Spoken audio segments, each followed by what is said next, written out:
Bapak Ibu, saudara sekalian, saya sudah katakan kepada saudara melihat kondisi zaman ini, mau tidak mau Yesus harus mengadakan apa yang disebut pemisahan di dalam gereja. Tetapi sebelum kita membahas itu lebih jauh, kita ingin melihat lebih dahulu dasar, alasan, kenapa harus ada pemisahan di dalam gereja. Pagi hari ini saya ingin membahas, karena ini berkaitan sekali dari kitab Kejadian kepada kitab Wahyu, bahwa Yesus salah satu gelarnya adalah sebagai Adam yang akhir. Mungkin saudara sudah lihat, inilah tema bahasan kita. Dan untuk membahas tema ini saya mengajak saudara untuk melihat ke 1 Korintus pasal 15 ayat yang ke-45. Langsung saja saya membaca, saudara menyimak, dikatakan seperti ada tertulis. Manusia pertama, Adam, menjadi makhluk yang hidup. Tetapi Adam yang akhir menjadi roh yang menghidupkan. Nah, tentu saudara tahu siapa itu Adam, dan yang dimaksud Adam yang terakhir tidak lain adalah Yesus. Itu sebabnya judul khotbah pagi hari ini Adam yang akhir. Mungkin ada di antara saudara, saya sengaja saudara, saya langsung saja kepada ayat-ayat ini supaya waktunya terbatas dan saya tidak mengembang kemana-mana. Nah, mungkin ada di antara jemaat, apalagi jemaat pemula, saudara, yang baru kali ini mendengar istilah Adam yang akhir. Apa yang dimaksud dengan istilah Adam yang akhir itu? Saudara, karena mengingat waktu sebenarnya saya ingin menjelaskan ini lebih detail lagi. Tapi coba kita lihat saja langsung ke perbandingan seperti ini. Adam yang pertama, yang pada umumnya kita sudah tahu dialah manusia pertama, dan Adam yang terakhir. Siapa Adam terakhir itu? Nah, kita pada umumnya sama tahu yang dimaksud Adam yang pertama dialah manusia pertama. Hawa pun belum dijadikan oleh Allah ketika Adam sebagai manusia pertama dijadikan oleh Allah. Sedangkan Adam yang terakhir salah satu gelar dari sekian banyak gelar Yesus. Dia roti hidup, dia batu karang, dia gunung batu, dan banyak sekali ya gelar Yesus. Tetapi salah satunya yang jarang ditelisik oleh jemaat adalah gelar Yesus sebagai Adam yang terakhir. Nah, Adam yang pertama dia jatuh di dalam dosa, Bapak Ibu. Sangat menyedihkan sekali. Sedangkan Adam yang terakhir, dia tidak berdosa, dia tidak bercela. Kenapa? Karena dia Allah yang menjadi manusia. Tidak mungkin Allah berdosa. Perhatikan yang ketiga, Adam yang pertama dia diusir dari Taman Eden, yang pada akhirnya diucapkan oleh Yesus di kayu salib sebagai Firdaus. Kenapa? Karena dia berdosa. Maka dia diusir dari taman Allah yang di dalamnya Allah punya rencana yang dahsyat. Sedangkan Adam yang terakhir Yesus, dia membawa manusia yang sudah berdosa dan diusir dari Taman Eden itu kembali masuk ke Eden, kembali masuk ke Firdaus. Dan ucapan ini Yesus ucapkan kepada orang yang disalib bersama Yesus. Ketika dia percaya, Yesus berkata, hari ini engkau bersama aku di Firdaus. Dahsyat kan? Luar biasa sekali. Dan perhatikan yang keempat, Adam yang pertama dia gagal menggenapi rencana Allah. Jadi Allah menciptakan manusia bukan untuk seperti sekarang ini, modelnya kayak begini, ada rencana yang begitu mulia. Tapi sayang, Adam pertama yang merupakan cikal bakal rencana Allah itu, dia gagal menggenapi rencana Allah. Tetapi rencana Allah ini berhasil digenapi oleh Adam yang terakhir. Beri kemuliaan buat Tuhan kita. Luar biasa Yesus kita. Dan itu dilakukan oleh karena karyanya yang luar biasa. Mari kita lanjut saudara, supaya kita terus fokus saja kepada catatan. Sebenarnya masih banyak lagi ya yang kita bahas sehubungan dengan Adam yang pertama dan Adam yang terakhir. Tetapi untuk menyingkat waktu saya langsung saja kita angkat dulu walaupun singkat tokoh yang satu ini, yaitu Adam. Adam menerima gelar di ayat pokok tadi sebagai makhluk yang hidup. Kenapa? Karena Adam adalah cikal bakal dari semua manusia yang hidup di muka bumi ini. Saudara dan saya, mau tidak mau kita harus akui keturunan Adam. Jadi sebenarnya suku bangsa apapun, warna kulit apapun, semua manusia di bumi ini adalah anak-anak Adam, saudara. Itu sebabnya dia bergelar makhluk yang hidup. Tetapi Bapak Ibu Saudara yang dikasihi oleh Tuhan, akibat Adam jatuh di dalam dosa, maka seluruh umat manusia, yaitu keturunan Adam, mau tidak mau dia harus menerima warisan dari Adam, yaitu apa? Dosa. Jadi nggak ada manusia di muka bumi ini yang bisa sok suci menganggap dirinya bersih. Semua mewarisi dari Adam adalah dosa. Dan upah dosa itu firman Allah katakan maut. Selain itu Bapak Ibu Saudara yang dikasihi oleh Tuhan, oleh karena dosa Adam, oleh karena dosa, Adam dan Hawa gagal menggenapi rencana Allah. Nah, apakah rencana Allah? Itu tersirat. Itu sebabnya nanti saudara akan lihat banyak ayat Kejadian 1 ayat 26 sampai 28. Sebab itu saya sengaja tulis supaya terus menyadari kita bahwa kita sebenarnya ini dalam planning Allah yang luar biasa. Saudara dan saya sebagai orang-orang yang percaya kepada Yesus. Rencana Allah gagal digenapi oleh Adam dan Hawa. Tetapi Bapak Ibu Saudara yang dikasihi oleh Tuhan, kita perhatikan. Rencana Allah yang gagal dilakukan oleh Adam yang pertama itu digenapi oleh Yesus sebagai Adam yang akhir. Dan dia juga dikatakan di ayat pokok yang kita bahas, dia adalah roh yang menghidupkan. Jadi oleh kasih Allah yang besar kepada manusia, Yesus sebagai Adam yang terakhir, yang adalah roh yang menghidupkan, maka perhatikan, semua orang yang sudah berdosa, yang kehilangan rencana Allah oleh pengorbanan Yesus di atas kayu salib.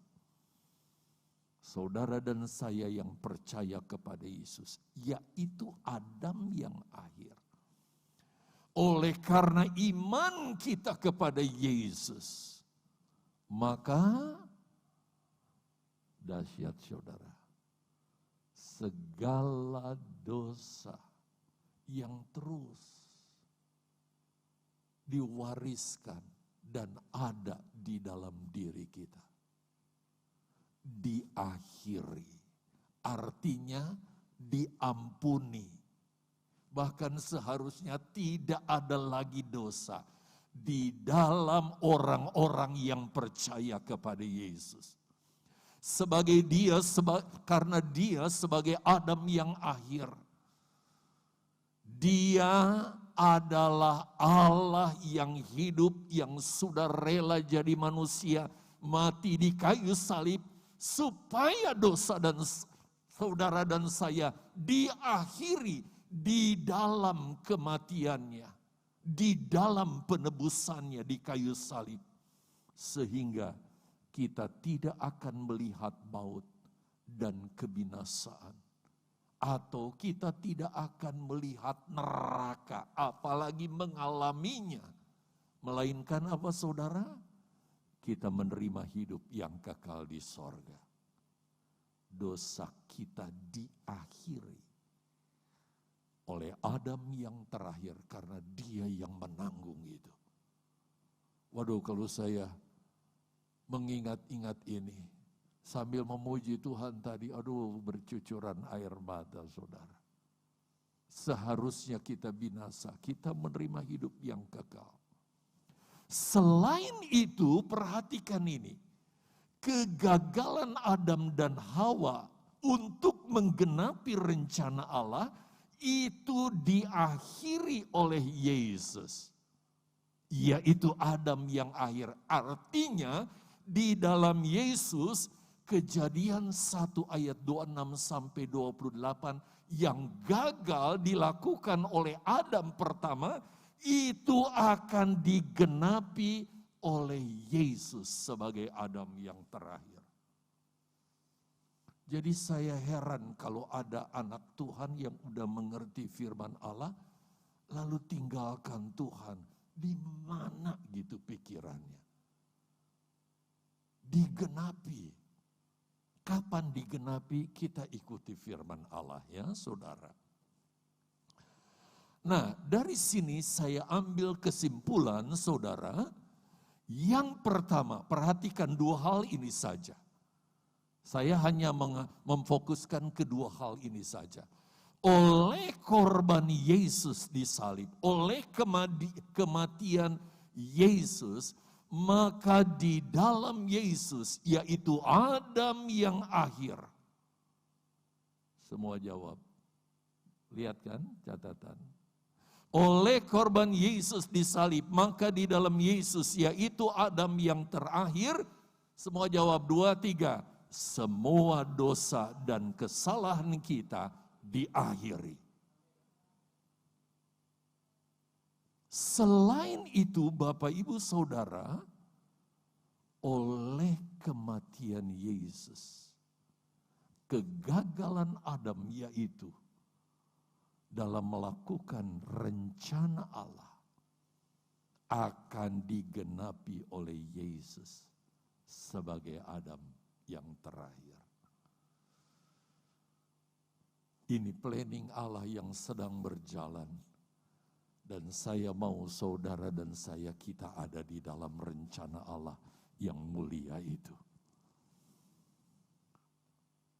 Maaf ya, saya cepat saja saudara karena waktu. Sekarang pertanyaannya, kapan kegagalan Adam itu diakhiri? Kalau dosa kita diakhiri itu sudah terjadi, bukan 2000 tahun yang lalu buat kita. Yesus mati di kayu salib dan dia berkata, sudah selesai, sudah diakhiri dosamu. Asal kamu percaya kepadaku, yang gak mau percaya kepada Yesus, itu on saudara, aduh sudah. Pada umumnya kita sudah mengerti bahwa dosa yang diwariskan turun-temurun saudara, generasi ke generasi, dari Adam kepada umat manusia telah diakhiri oleh Yesus, yaitu Adam yang terakhir di atas kayu salib. Seharusnya ayat ini kita baca, tapi pada umumnya saudara sudah tahu. Di kayu salib, dia berkata apa? Sudah selesai. Sudah selesai. Selesai, sudah diakhiri dosa-dosa kita. Karena kita percaya kepada Yesus. Tetapi kapan Yesus, yaitu Adam yang akhir, akan mengakhiri kegagalan Adam dalam menggenapi rencana Allah? Rasanya mungkin saudara ya nggak pernah baca ini, sebenarnya sudah pernah saya baca ya. Untuk sekali aja kita baca ini, yuk. Atau bisa ditampilkan ayatnya supaya saya bisa melihat lebih jelas sehingga saudara pun bisa melihatnya. Ya. Perhatikan. Berfirmanlah Allah, baiklah kita menjadikan manusia, maksudnya Adam, menurut gambar dan rupa kita, diciptakan manusia, dijadikan manusia, serupa dengan Allah, sama mulia dengan Allah. Supaya mereka berkuasa atas ikan-ikan, ini rencana Allah. Berkuasa atas ikan-ikan di laut, burung-burung di udara, dan atas ternak, dan atas seluruh bumi, dan atas segala binatang melata dan merayap di bumi. Berikutnya, maka Allah menciptakan manusia itu menurut gambarnya, selem, serupa. Menurut gambar Allah diciptakannya dia. Seharusnya kalau Adam enggak jatuh dalam dosa, kita ini serupa dengan Allah. Karena alam, itulah rencana Allah ya. Menurut gambar Allah diciptakannya dia, laki-laki dan perempuan diciptakannya mereka. Ayat terakhir lihat 28. Allah memberkati mereka, lalu Allah berfirman kepada mereka. Manusia itu bukan dikutuk sebelum jatuh dalam dosa, diberkati saudara. Ini rencana Allah.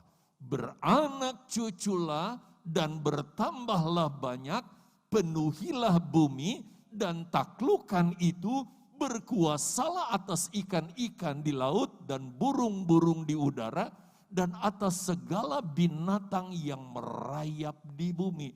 Tahan sebentar, saudara lihat rencana Allah manusia di bumi itu seperti apa. Lihat, beranak cucu memenuhi bumi dengan keturunan seperti Adam dan Hawa yang serupa Allah. Bukan keturunan model begini. Omongnya kotor, matanya kotor, telinganya kotor, perbuatannya kotor, dosa aja yang dipikir. Enggak begitu. Mulia seperti Adam. Bumi rencana Allah dipenuhi dengan manusia yang sekualitas Adam. Terus apa? Berkuasa. Penuhilah bumi, taklukkanlah itu. Kita jadi penguasa di bumi ini sebenarnya rencana Allah. Berkuasalah atas ikan-ikan, semua binatang saudara yang kuasai manusia. Coba kasih coro ke istri saya, dia jerit-jerit lari-lari saudara. Apa coro itu ya? Kecoa. Pasti lari-lari, cicak dan sebagainya. Kenapa? Karena dosa. Seharusnya semua binatang apapun dikuasai oleh manusia. Karena manusia menjadi penguasa bumi. Bahkan burung di udara. Sampai ada yang menafsirkan, jangan-jangan manusia pun bisa terbang. Untuk memelihara semua ciptaan Allah yang di bumi, di laut, dan di udara. Dahsyat saudara. Yuk kembali ke catatan ya. Jadi saudara sudah tahu gambaran tentang rencana Allah. Kita kembali ke catatan.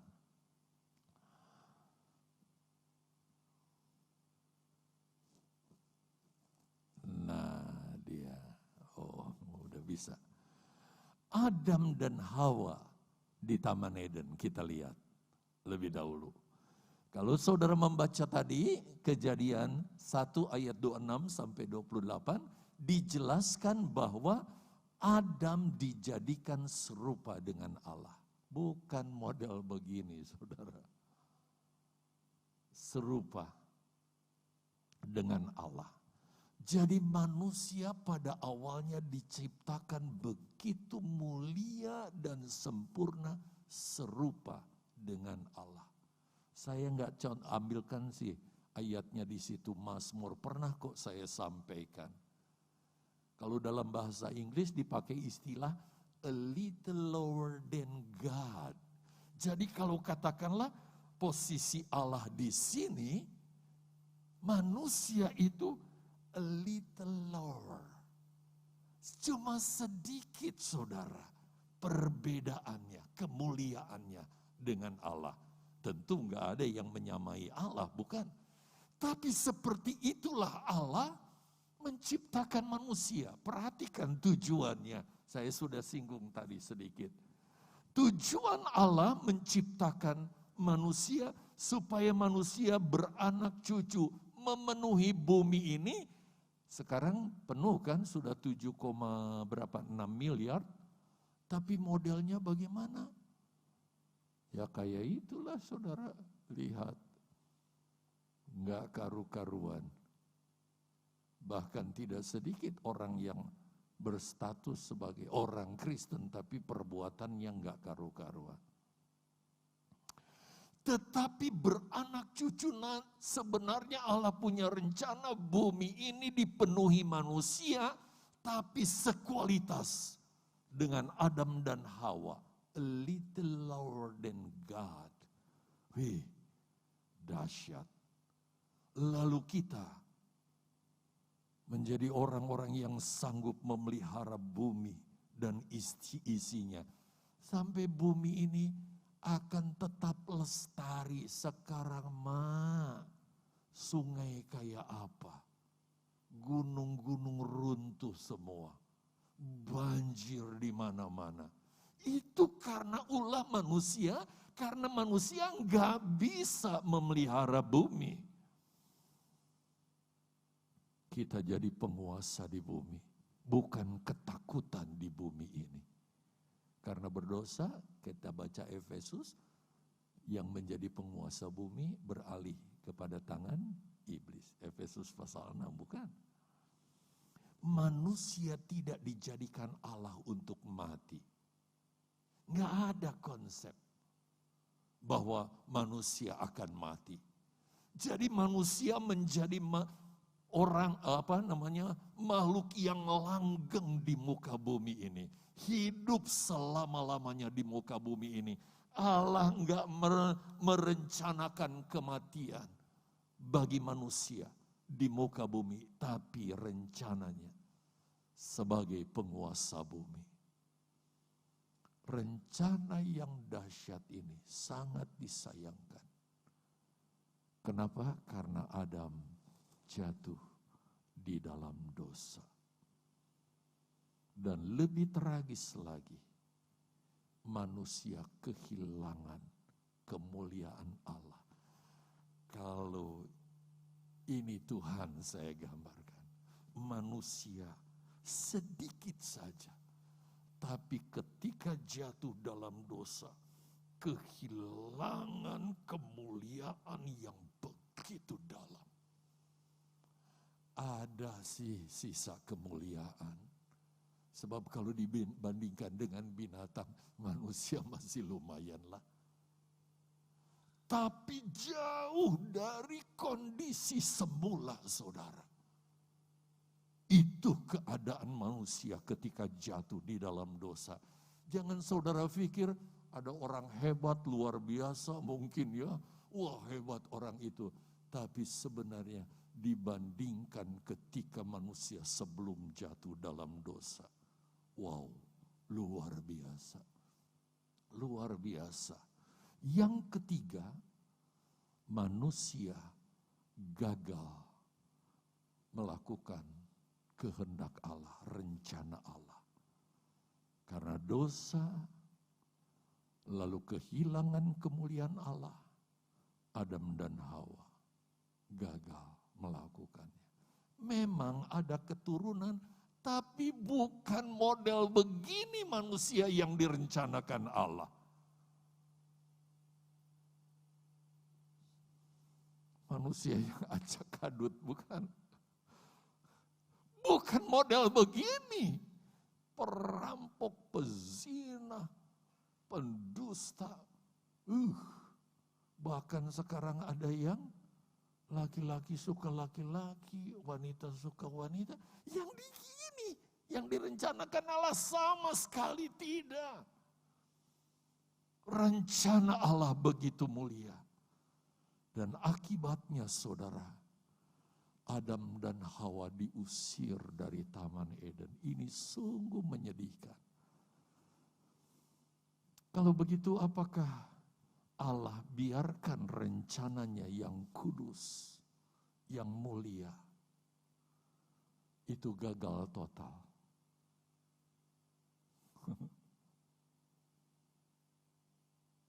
Apakah Allah biarkan rencananya yang kudus dan mulia itu gagal total? Sekali lagi saudara, saya nggak bisa menjabarkan lebih jauh tentang rencana Allah yang dahsyat itu. Tapi sekilas minimal saudara sudah mengerti rencana Allah. Pada umumnya kan kita nggak ngerti, kita hidup di manusia, di dunia ini seperti apa, gini, mati, nanti gimana, sorga atau neraka, gitu aja. Padahal ada rencana Allah yang luar biasa. Tapi apakah Allah biarkan rencananya gagal total? Jawabnya, tentu saja tidak. Kita lihat apa yang Ayub katakan. Pasti saudara sudah dengar, sebab ini saya sudah juga singgung dan khotbahkan. Aku tahu, Ayub punya visi, bahwa Engkau Tuhan maksudnya sanggup melakukan segala sesuatu. Dan semua jawab, tidak ada rencanamu yang gagal. Jadi planning Allah di Taman Eden, saudara, banyak hamba Tuhan gak membahasnya.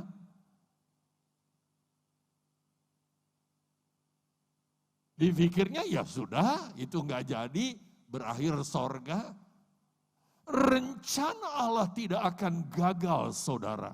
Kenapa? Sebab tidak mungkin Allah membiarkan rencananya gagal. Juga rencana yang untuk melahirkan keturunan ilahi, memenuhi bumi dan berkuasa di bumi itu. Yang tersirat, yang dicatat dalam Kejadian 1 ayat 26 sampai 28. Itu tidak akan gagal, tapi digenapi. Digenapi. Luar biasa. Bapak, Ibu, Saudara yang dikasihi Tuhan, untuk menggenapi rencana Allah. Masalahnya, lihat. Di Taman Eden, di langit dan bumi yang sekarang kita jejaki, tapi Taman Edennya sudah enggak karu-karuan. Paus dari Italia pergi ke Irak, ngapain? Karena di sana kemungkinan bekas Taman Eden itu ada. Sebab ada sungai-sungai yang dicatat dalam kitab Kejadian yang mengaliri Taman Eden itu adanya di sana. Bahkan beberapa peninggalan lainnya. Di Taman Eden, di langit dan bumi yang kita jejaki sekarang, Adam didampingi oleh siapa? Hawa. Tetapi pendampingnya justru menjadi penyebab Adam gagal, bukan menggenapi rencana Allah. Nanti di langit dan bumi yang baru, Sebab kalau saudara baca Wahyu 21, langit dan bumi yang sekarang ini akan lenyap. Lalu Allah akan ciptakan langit dan bumi yang baru. Kenapa? Untuk menggenapi rencana Allah yang gagal itu. Nanti di langit dan bumi yang baru, dalam Wahyu 21 ayat 1 sampai 8, siapa yang akan bersama-sama Yesus, yaitu bersama-sama dengan Adam yang akhir untuk menggenapi rencana Allah. Saudara lihat titik yang kedua. Yang mendampingi Yesus. Siapa? Kenapa dari dulu saya khotbah terus pengikut Yesus yang sejati, pengikut Yesus sejati, pengikut Yesus sejati? Karena saya harus khotbahkan ini. Supaya jemaat, yuk kita masuk dalam jalur rencana Allah dan jadi Kristianos begitu. Yang mendampingi Yesus adalah orang-orang yang sudah ditebusnya, tapi bukan cuma sekedar ditebus. Dia menjadi pengikut Yesus yang sejati. Yang dulu diistilahkan dengan istilah gereja yang sempurna. Kalau gereja Pantekosta Tabernakel disebut gereja mempelai, mereka mengistilahkan mempelai wanita Kristus.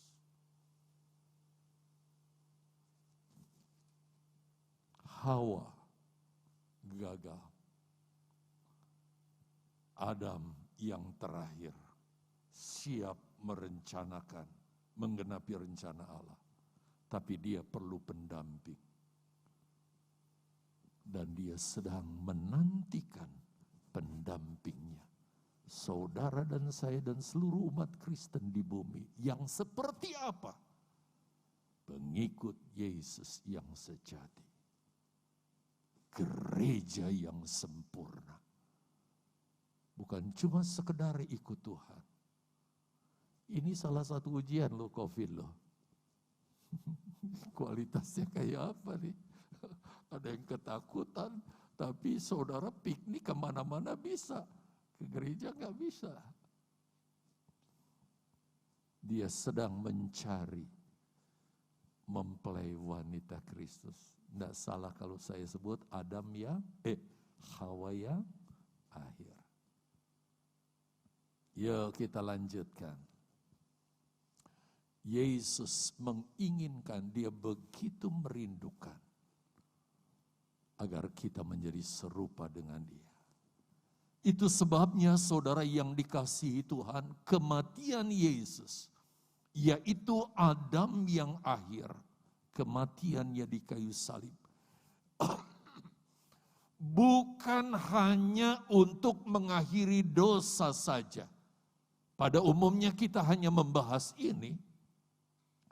Tetapi perhatikan saudara, tujuan Yesus adalah agar kita menjadi serupa dengan Yesus.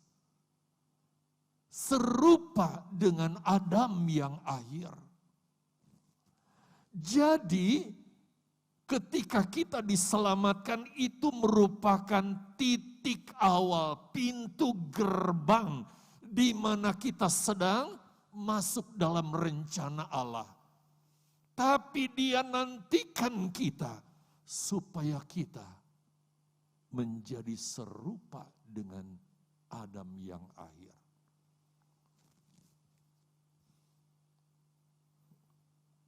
Ini saya pernah khotbahkan kepada saudara. Saya baca, saudara perhatikan, sebab semua orang yang dipilihnya dari semula, saudara dan saya jadi orang Kristen.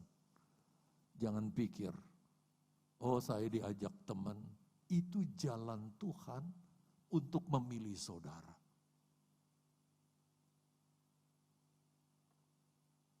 Karena Allah sudah rencanakan dari awal memilih saudara dan saya. Mereka juga ditentukannya, mereka juga dirancang oleh Allah dari semula untuk menjadi serupa dengan gambaran anaknya, dengan gambaran Yesus, Adam yang terakhir.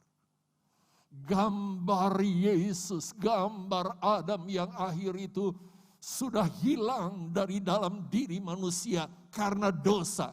Tetapi karena penebusan Yesus, maka gambar ini dikembalikan. Itu sebabnya kalau ada orang Kristen 10 tahun, 20 tahun, 50 tahun ikut Yesus, tapi citra dirinya enggak berubah.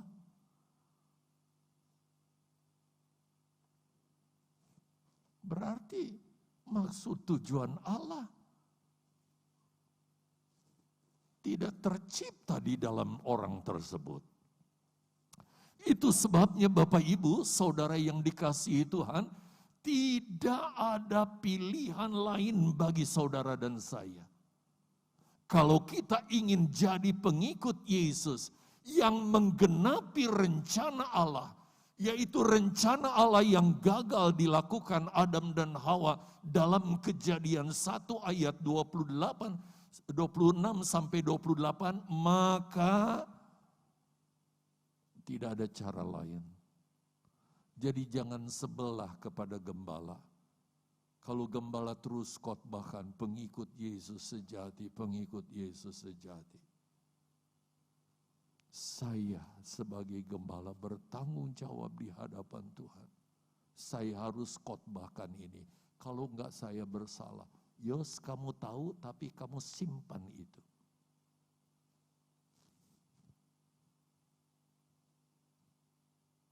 Dalam pengiringan kita sebagai pengikut Yesus, kita harus jadi, semua jawab, pengikut Yesus yang sejati. Yaitu,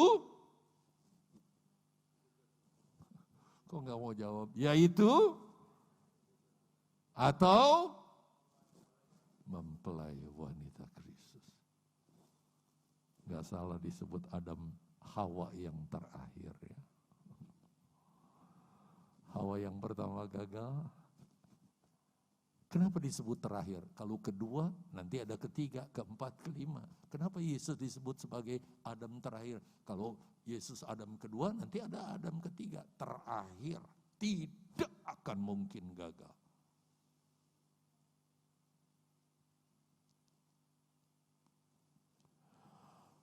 Bila kita telusuri sejarah gereja, umumnya bapak-bapak gereja menyebut kelahiran gereja. Yang disebut gereja bukan gedung ya, saudara sudah tahu. Adalah himpunan orang percaya kita. Terjadi itu pada tahun 30 Masehi. Kelahiran gereja. Kenapa? Yaitu saat Yesus mati di salib. Saat itu ketika Yesus mati di salib, lambung Yesus ditikam. Lambung Adam yang terakhir ditikam. Dan dari lambung Yesus mengalir apa?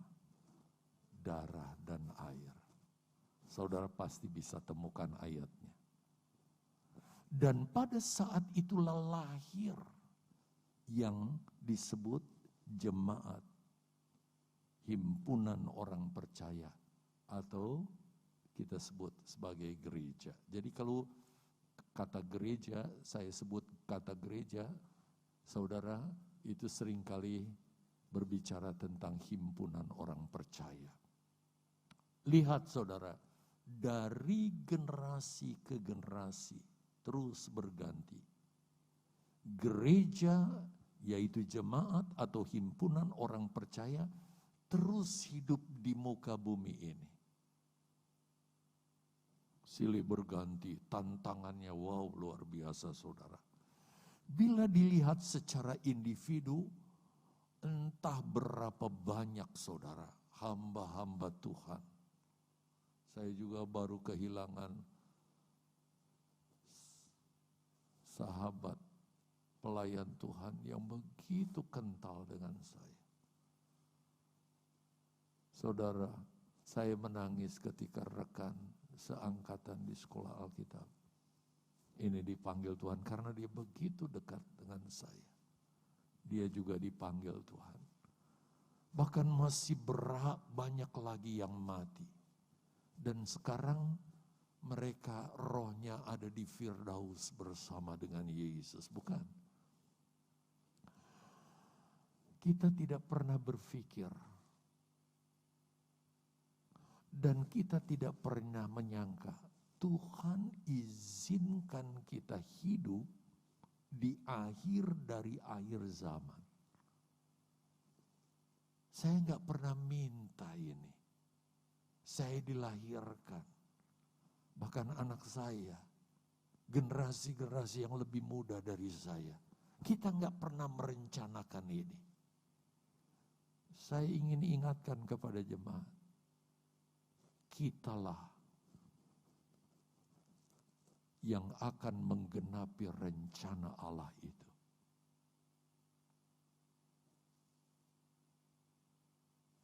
Apakah kita tetap mau jadi anak Tuhan yang main-main terus? Santai aja, ingat. Ya main-main dengan dosa lah. Toh Yesus. Dia sedang mencari saudara. Pendampingnya. Gereja. Jemaatnya. Yang serupa dengan dia.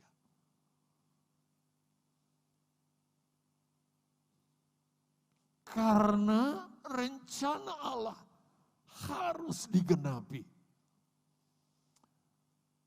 Untuk menggenapi rencana Allah yang gagal dilakukan Adam dan Hawa. Sekarang Yesus, yakni Adam yang akhir, sedang menantikan. Siapa? Kita, pengikut Yesus yang sejati. Gereja yang sempurna. Hawa yang akhir. Saya rasa saya nggak salah ngomongin. Karena nggak ada istilahnya di Alkitab. Di Alkitab hanya Adam yang akhir. Memang seperti Adam dulu kan. Kemudian baru menyusul Hawa istrinya. Demikian pun Yesus. Pada awalnya dia adalah memang sempurna. Tapi dia sedang mencari. Mempelai wanita Kristus. Yaitu dari jemaat. Dari saudara dan saya. Berikut. Untuk maksud dan tujuan di atas. Perhatikan Bapak Ibu saudara yang dikasihi oleh Tuhan. Untuk maksud dan tujuan di atas. Tidak bisa tidak. Yesus akan melakukan pemisahan. Sebab kita lihat jemaat jujur saja. Di Mahanaim katakanlah. Apakah kualitas kekristenan seperti yang kita alami sekarang ini yang akan jadi Adam Hawa yang akhir yang mendampingi Yesus? No, sama sekali tidak. Jadi kalau jemaat tidak terus berkembang dalam kekristenan, meningkat dalam pengiringan, semakin kudus di dalam dia. Ketika masa pemisahan itu terjadi, hanya tangisan. Saudara lihat ini. Oh ini rekayasa Pak Iyo saja ini pemisahan. Semua yang saya sampaikan acuannya firman Allah. Perhatikan 1 Korintus 11 ayat 19. Saya pun pernah sampaikan ini kepada saudara. Nanti ya, kita akan bahas berikutnya ini. tentang pemisahan. Tapi saya baca dulu ayat ini. Sebab di antara kamu di sini bukan Paulus sedang berbicara dengan orang pribadi seseorang, tapi dia sedang mengirim surat dari Efesus ke Korintus. Jadi yang dimaksud kamu adalah, saya tulis di situ, himpunan jemaat. Seperti saya sedang berbicara kepada jemaat, baik yang di rumah, di gereja, di Bethesda ada. Harus, kata harus, sebuah keniscayaan yang tidak bisa tidak. Harus ada perpecahan. Nah, kata perpecahan ini konotasinya kan jelek seringkali. Lebih tepat adalah pemisahan. Tujuannya apa? Supaya nyata nanti siapakah di antara sekian banyak jemaat muncul jemaat yang tahan uji, jemaat yang berkualitas.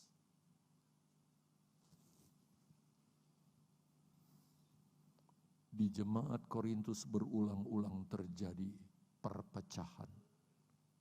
Dan perpecahan itu perpecahan yang negatif. Kalau saudara baca surat Korintus, awal Korintus, Paulus sudah berbicara tentang perpecahan. Seperti di Mahanaim ini, banyak pelayan Tuhan karena saya rindu saudara. Jemaat dilayani oleh pelayan Tuhan yang lengkap. Kepada jemaat Tuhan menempatkan 5 jawatan gereja. Rasul, nabi, pemberita Injil, gembala dan guru. Jadi jemaat juga harus diberikan penyampaian firman Allah yang sifatnya ajaran seperti ini. Bukan KKR terus. Bukan khotbah-khotbah untuk memberi rasa optimis, tetapi gambaran ke depan apa yang harus terjadi dan dilakukan. Itu kerinduan saya. Tetapi di Korintus dengan hadirnya 5 jawatan ini, maka ada jemaat yang saya suka Paulus, saya suka Petrus, saya suka Apolos, saya suka yang lain begitu. Lalu saudara, jemaat-jemaat itu membuat kelompok. Nah kalau di Tegal ada kemah, itu bukan untuk pengelompokan, tetapi membangun persekutuan yang kecil supaya firman Allah bisa, yang apa disampaikan di sini bisa terus diterapkan lebih jauh, detail. Sebab di sini nggak ada di antara saudara yang angkat tangan ya, Pak Pendeta tanya, tapi kalau di kemah bisa. Sehingga saudara bisa lebih dalam begitu. Datanglah COVID, wah udah buyar. Tapi luar biasa, diupayakan lewat Zoom meeting kan, kemah Zoom. Lalu jeleknya, kelompok Paulus enggak mau terima pelayanan. Saya maunya yang khotbah adalah Pak Paulus. Petrus, enggak, gayanya gaya Taurat. Apolos anak muda, gaya keren saudara. Oh saya enggak mau Apolos. Terjadi perpecahan. Dan puncaknya kalau saudara lihat di pasal 11. Di pasal 11, perpecahan karena perjamuan Tuhan. Saudara, dalam gereja mula-mula mereka praktekkan perjamuan Tuhan itu seperti yang Yesus lakukan. Jadi setelah mereka makan minum perjamuan Tuhan, apa yang terjadi? Mereka meyakini oleh darah Yesus mereka sudah diampuni. Dan kesadaran berikutnya mereka sadar satu dengan lain, kita ini saudara. Harusnya demikian terjadi di jemaat Mahanaim. Kita ini saudara, nggak ada kelompok-kelompok, nggak ada gontok-gontokan, nggak ada saudara. Benci-bencian, saudara. Nah, untuk mempraktekkan mereka adalah saudara, setiap ibadah disertai perjamuan Tuhan dilanjut dengan makan bersama. Tapi kan kita cuma adakan dulu ya sebelum COVID.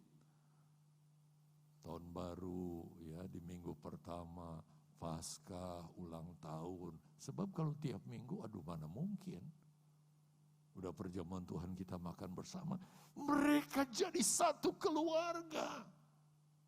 Diwarnai makan bersama. Tapi lama-kelamaan merosot saudara. Merosotnya apa? Makan bersamanya tidak lagi dalam kesehatian seperti keluarga. Yang kaya bawa capcay, bawa segala makanan enak-enak. Wow, mereka makan bersama. Yang miskin saudara yang gak bawa apa-apa. Sampai ada yang pulang dengan mabuk kekenyangan, tapi yang lain kelaparan. Ketika Paulus dengar ini, dia marah. Dia katakan, sebab di antara kamu memang betul harus ada perpecahan. Tetapi bukan perpecahan model begini. Dia marah saudara. Perpecahan yang dimaksud Paulus untuk melihat mana jemaat yang berkualitas dan tidak. Apa kita masih mau main-main jadi anak Tuhan di akhir zaman ini? Bukan saatnya lagi saudara. Bukan saatnya lagi. Kita harus sungguh-sungguh.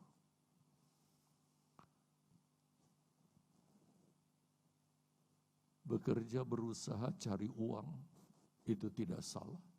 Itu kewajiban. Sebab kalau saudara juga enggak diberkati, kami bagaimana, gereja bagaimana mau dipelihara, bukan? Baru kami rapat bagaimana tentang biaya operasional yang begitu besar. Apalagi kalau jemaat nggak bawa persepuluhan, kami semua hamba Tuhan ini dan anak-anaknya, cucu-cucunya, wah saudara, mati semua. Jadi terima kasih, saudara bekerja, diberkati Tuhan, sadar bahwa persepuluhan kepada Tuhan. Jadi bekerja, berusaha, cari uang tidak salah saudara. Tetapi perhatikan ini, kita tidak boleh abai bahwa kita harus membangun kualitas rohani kita. Apa kita mau tetap seperti tahun 2020? Di 2021 nggak ada perkembangan, nggak ada kemajuan, nggak semakin dekat dengan Tuhan. Apa mau jadi orang Kristen seperti itu? Tapi kita rindu di dalam penilaian Yesus. Kita termasuk dalam bagian jemaat Tuhan yang tahan uji. Artinya apa? Jemaat sebagai pengikut Yesus yang sejati. Mau digoncang kayak apapun, sekali Yesus tetap Yesus. Gereja yang sempurna, mempelai wanita Kristus. Sekali lagi tidak salah, kalau Tuhan rindu mendapatkan dari Mahanaim orang-orang yang nanti akan masuk dalam bagian Hawa yang terakhir.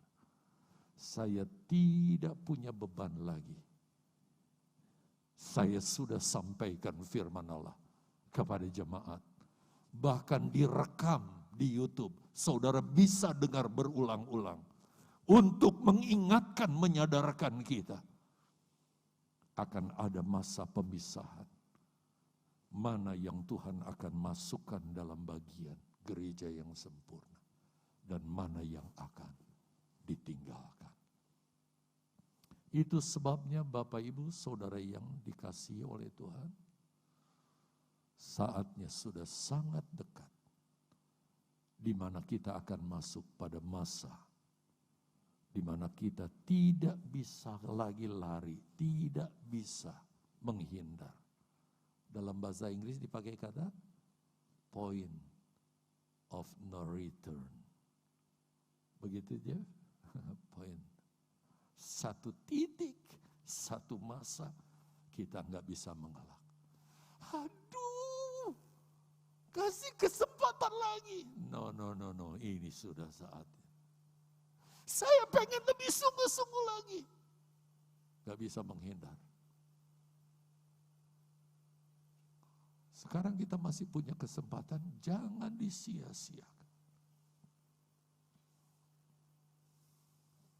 Karena saatnya akan tiba, di mana Yesus akan mengadakan pemisahan di dalam gereja atau jemaat, yaitu himpunan orang percaya.